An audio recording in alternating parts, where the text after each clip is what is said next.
에쿠스 대신 소나타, 강경화 장관의 오늘 첫날. 그런데 여의도는 좀 꽉 막힌 것 같습니다. 정말 우여곡절 끝에 장관에 임명된 강경화 장관이 오늘 오전 외교부에서 숨가쁘게 움직였습니다. 화면으로 꾸며봤는데요. 같이 만나보시죠.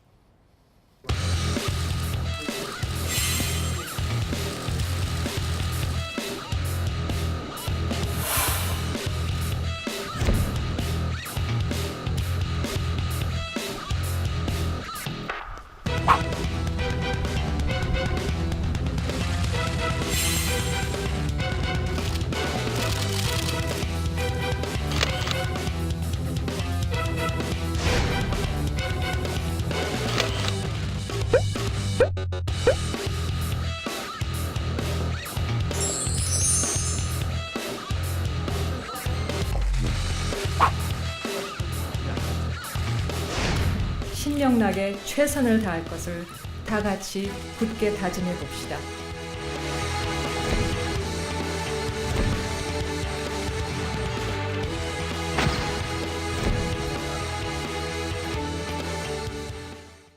자, 얘기 본격적으로 해보겠습니다. 이종우 실장 나오셨습니다. 어서 오십시오. 네, 안녕하세요.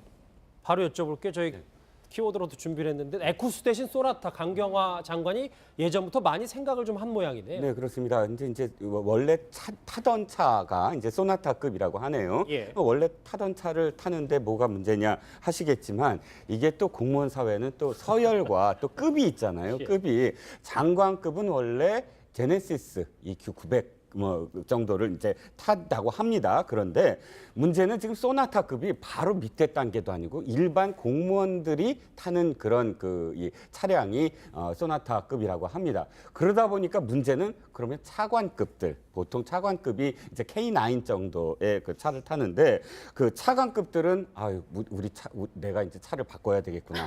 뭐 외교부만 해도 차관급이 꽤 많거든요. 그러면 상당히 고민들을 하고 있다는 그런 후문입니다. 예, 실제로 허 교수님 뭐 청와대에서 근무도 하셨는데 이렇게 뭐 장관급이 차를 소나타를 타버리면 밑에 직원들은 어떻게 해야 되나요?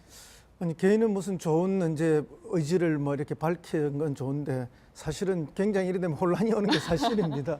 물론 이제 뭐 차를 또 자신의 선호라든지 뭐 어떤 의사 때문에 이렇게 바꿀 수는 있는데 예. 그럼 차관이나 밑에 1급들은 어쩌란 말이냐 이런 또 어려움이 생기거든요. 그렇기 때문에 이제 공직사회라는 것은 개혁이나 이런 걸 할 때 이런 상징적 이런 조치보다는 내용으로 승부하는 것이 더 맞지 않는가 하는 그런 생각을 갖는 게 사실입니다. 사실은 차를 뭐 타는 게 그리 중요하겠습니까? 그렇죠. 그거보다는 일로서 승부해서 성과를 내는 게 더 중요한데 다만 그는 이제 의지를 뭐 차로서 표현한 건데 그런 표현 자체를 나쁘다 할 수는 없지만 예. 그것이 또 다른 혼란을 가져다 주는 것은 썩 좋은 일이 아니다. 지금은 그것보다는 한미 정상회담이라든지 그렇죠. G20 회담을 위한 일에 집중할 때가 더 아닌가 이렇게 봅니다. 그러니까 저는 아예 바꿀 거면 예를 들어서 이명박 정부 때는 그때 청와대 수석들이 뭘 탔냐면 작은 차 전기차를 탔습니다. 그러니까 이게 또 하이브리드 차를 탔어요. 왜냐하면 이제 그때 당시에 이제 차량에 대해서 하이브리드가 처음 도입되고 할 때 그런 건 의미가 사실 있죠. 왜냐하면 사실은 저렇게 근데 이제 차급을 낮춘다는 거는 사실 이게 지금 복잡한 문제가 있습니다. 혼자 한다고 되는 문제가 아니고 그렇죠. 모든 어전의 어떤 그 서열이 달라지고 이게 이 복잡한 게 있고 그럼 다른 부서 장관들은 그럼 그 사람들 다 바꿔야 되는 겁니까? 그러니까 예를 들어 그러면 외무부 장관만 사실 나라 경제를 생각하고 다른 그 장관들은 생각 안 한다는 거 아니지 않습니까? 이제 그런 측면이 있기 때문에 만약에 바꿀 거면 예를 들어서 전기차로 바꾸든지 그래서 그는 뭐 의미가 있지 않습니까? 이제 그런 방향으로 했어야 되는데 저는 저렇게 일방적으로 하는 것 자체가 그렇게 마냥 그렇게 저는 좋은 것만 같지는 않습니다. 저 중형차 하나를 두고도 이렇게 말들이 많은데요. 예. 오늘 첫 취임 일성 강경화 후보자로 외교부로 출근해서 이렇게 얘기했습니다. 목소리 들어보시죠. 이 시대가 요구하는 외교는 국민의 의지가 담긴 외교, 국민과 소통하는 외교라고 봅니다. 우리 스스로 그간의 업무 방식과 사고의 틀을 벗어나 쇄신하려는 노력이 선행되어야 할 것입니다. 구태를 비판하며 닮아가기보다는 스스로 변화의 주체가 될 수 있도록 함께 외교부의 미래를 고민하면서 노력해 주십시오. 뭐 많이 바꿔보자, 변화의 주체가 되다고 얘기했지만 사실 강경화 장관에게 지금 발등에 불 떨어진 게 이현정 의원 지금 문정인 특보의 폭탄 발언 때문에 수습도 하고 오늘 청와대에서 엄중 경고도 하긴 했습니다만 이게 수습을 강 장관이 할 수 있겠습니까? 그러니까 지금 상당히 지금 어려운 국면이 조성되는 것 같아요. 지금 한미 정상회담이 지금 10여일밖에 남지 않았는데 지금 미국의 문정인 특보의 발언으로 해서 미국 그 조야의 분위기 자체가 상당히 좀 냉각되어 있는 국면 같습니다. 그런 건 뭐냐면 실질적으로 이렇게 냉각이 돼버리면 정상회담 자체가 제대로 수월하게 이루어질지 그 상당히 이제 의문이고, 강경화 후보자 같은 경우는 사실 이런 걸 통해서 뭔가 좀 이렇게 물꼬를 터야 되는데, 사실은 강경화 장관이 지금 뭐 그 북핵 관계라든지 북미 관계라든지 이런 걸 중점적으로 다뤄본 경험이 없거든요. 그러니까 그런 면에서 봤을 때는 지금 이 짧은 기간 동안 정상회담 준비를 과연 이제 어떻게 할 것인지, 거기에 따라 사실 이 한미 정상회담을 제대로 하느냐 안 하느냐가 굉장히 사실은 좀 중요한 의미지 않습니까? 그러면서 본다면 강 장관의 역량을 진짜 그 문재인 대통령이 그 취임식 날 이제 역량을 보여줘야 된다고 이야기했는데, 정말 그 역량을 이제는 좀 보여줘야 할 때가 아닌가 그렇게 생각이 듭니다. 예, 일단 뭐 야당에서는 본격적인 강경태세에 들어간 모양이더라고요. 그렇죠. 이제는 이 로텐더홀 앞에 그 계단에서 이 손 편말이라고 하죠. 피켓이라고 하는데 어쨌든 조금 안 어색합니다. 지금 최근까지는 어색했는데 자주 들다 보니까 이제 이제 각이 잡히는 그런 모양새긴 합니다. 오늘 오전 화면이네요, 보니까요. 네, 그렇습니다. 그런데 문제는 이거죠.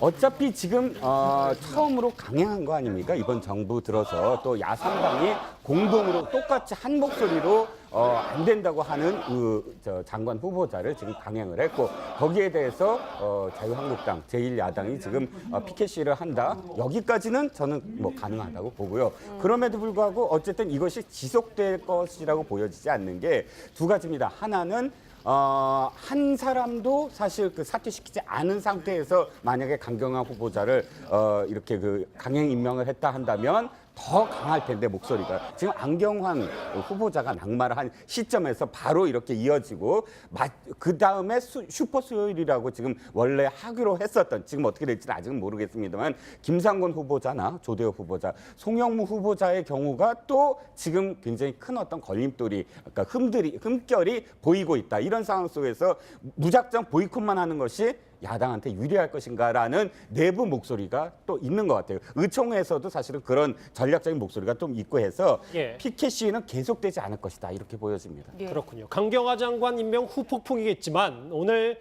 각 당의 원내대표와 국회의장이 만난 자리에선 정말 묘한 신경전도 오고 갔습니다.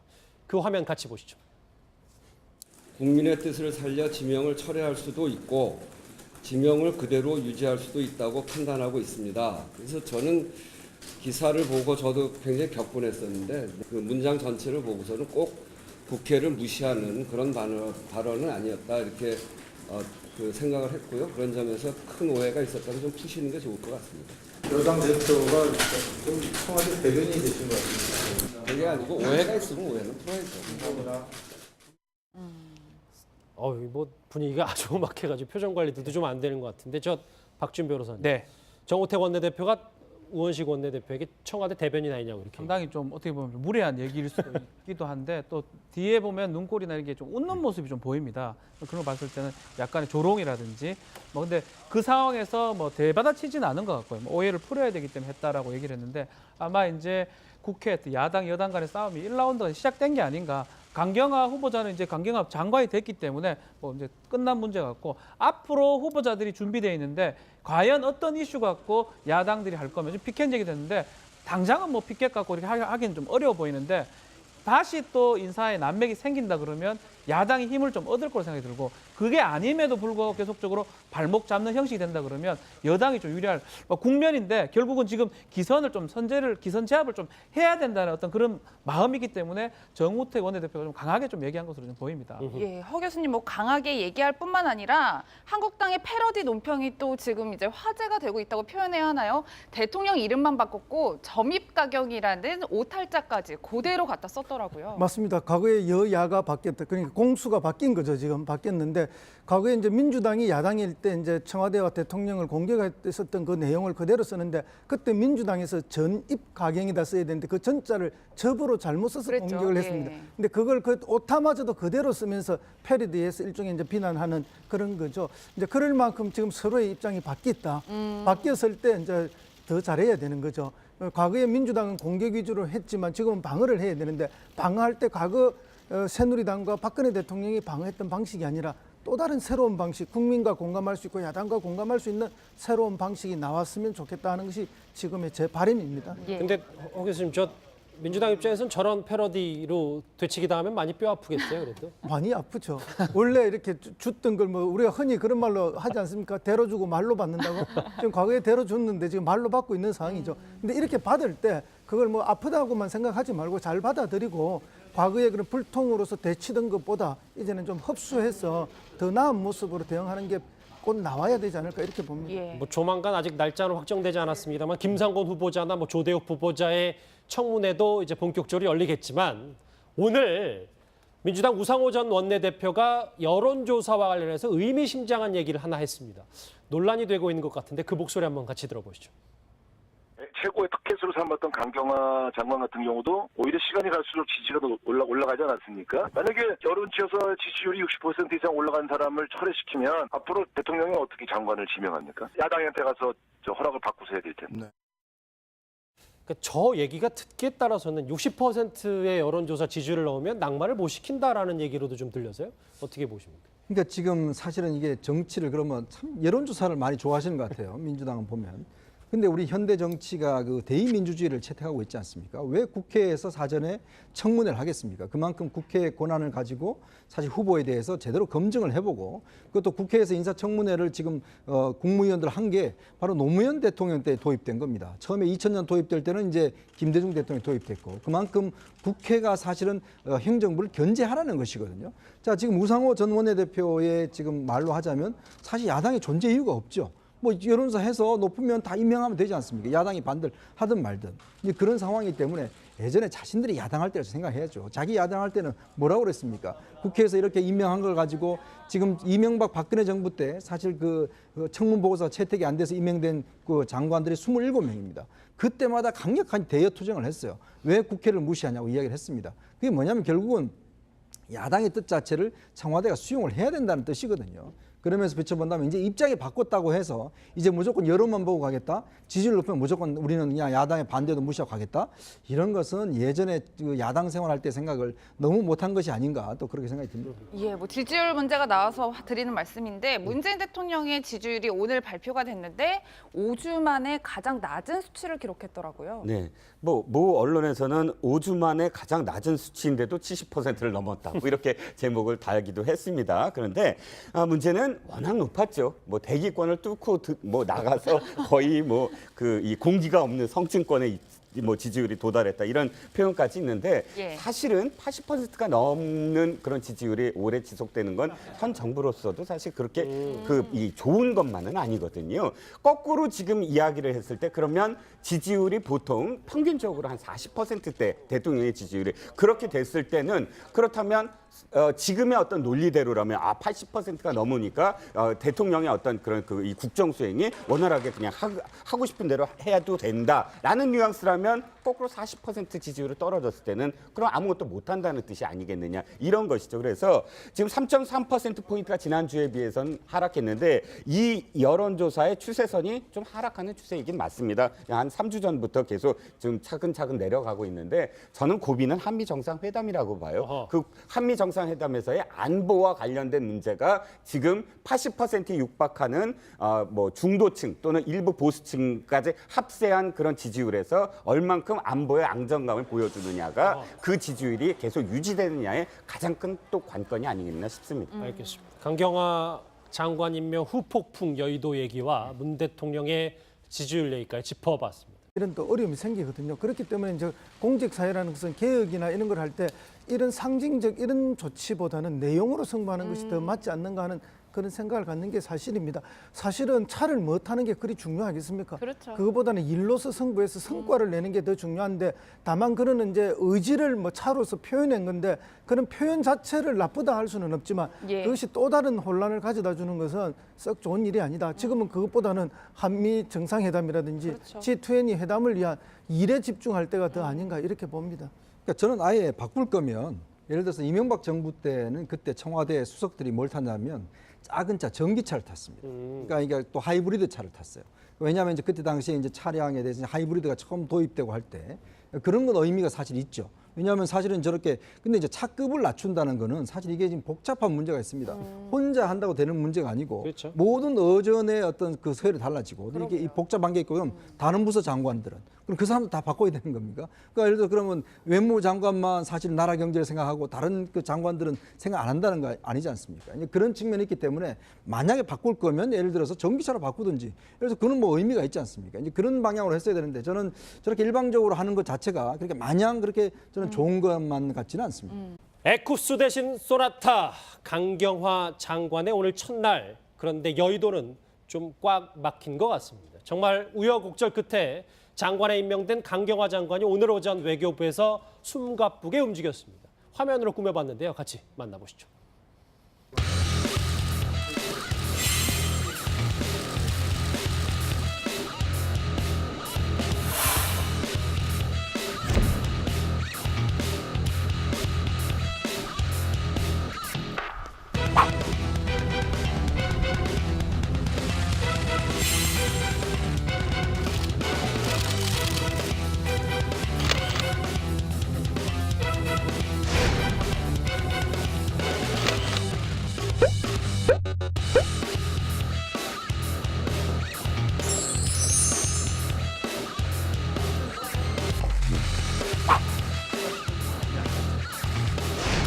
신명나게 최선을 다할 것을 다 같이 굳게 다짐해 봅시다.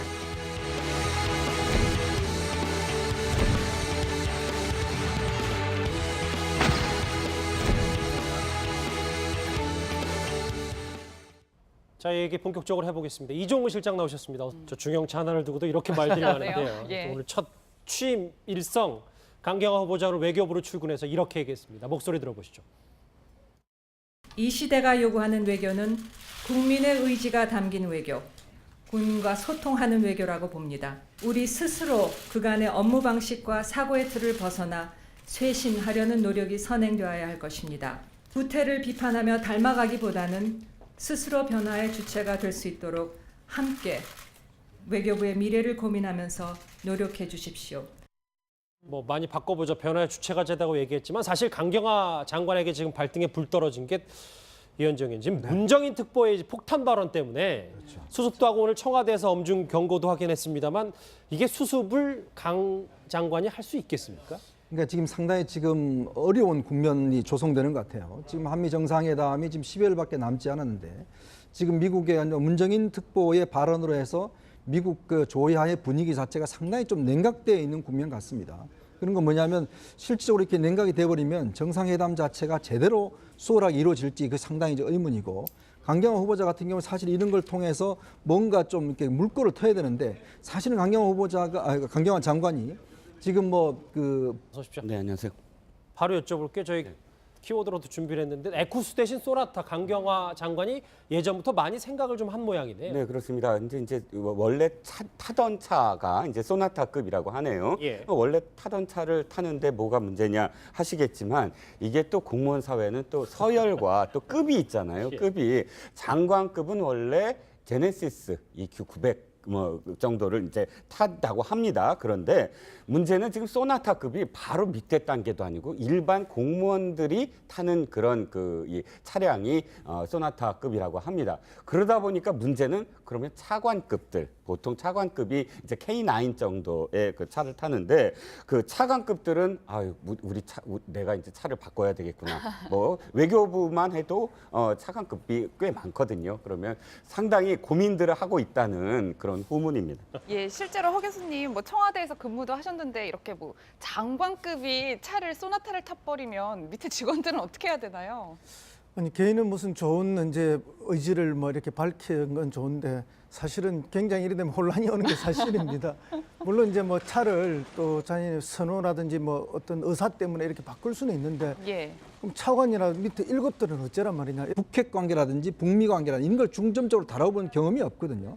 그러니까 그런 면에서 봤을 때는 지금 이 짧은 기간 동안 정상회담 준비를 과연 이제 어떻게 할 것인지 거기에 따라 사실 이 한미 정상회담을 제대로 하느냐 안 하느냐가 굉장히 사실은 좀 중요한 의미지 않습니까? 그러면서 본다면 강 장관의 역량을 진짜 그 문재인 대통령이 그 취임식 날 이제 역량을 보여줘야 된다고 이야기했는데 정말 그 역량을 이제는 좀 보여줘야 할 때가 아닌가 그렇게 생각이 듭니다. 예, 일단 뭐 야당에서는 본격적인 강경 태세에 들어간 모양이더라고요. 그렇죠. 이제는 이 로텐더홀 앞에 그 계단에서 이 손 편말이라고 하죠.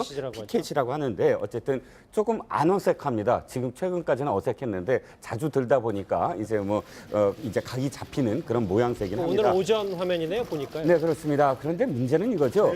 어차피 지금 처음으로 강행한 거 아닙니까? 이번 정부 들어서 또 야삼당이 공동으로 똑같이 한 목소리로 안 된다고 하는 저 장관 후보자를 지금 강행을 했고 거기에 대해서 자유한국당 제1야당이 지금 피켓 시위를 한다. 여기까지는 저는 뭐 가능하다고 보고요. 그럼에도 불구하고 어쨌든 이것이 지속될 것이라고 보여지지 않는 게 두 가지입니다. 하나는 한 사람도 사실 그 사퇴시키지